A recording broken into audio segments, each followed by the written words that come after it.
backdrop of lots of talk about Antonio Conte and what was going wrong at Chelsea over the past couple of weeks. As we welcome you inside TSN's Premier League studios, Luke Wildman alongside Stephen Caldwell and Christian Jack. Still to come at the top of the hour, Manchester United at Huddersfield Town. All of the talk in the English papers was about stories over the last couple of days that the Chelsea players weren't happy with Antonio Conte and his training methods. This after they tied the game in midweek in the Champions League. They lost back-to-back games in the Premier League.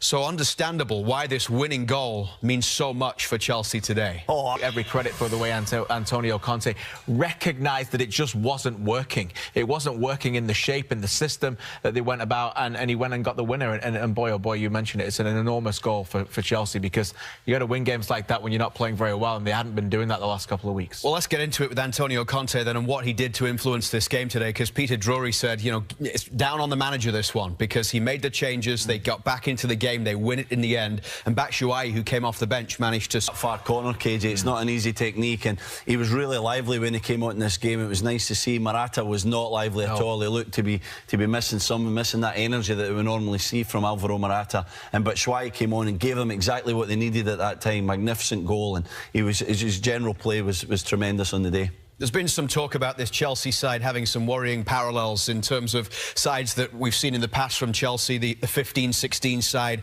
even the 2010-2011 Chelsea side. But do you think maybe this time around they got a bit more resilient, so when they are under a little bit of pressure like this, they can find ways to dig deep? I'm not sure. I think still they haven't got that organised either, so there's a lot of issues going on at the moment. A lot of issues, and you know, this was a panic win. This was throwing guys onto the field to try and get the victory. They got it in the end, but there was no control to this performance.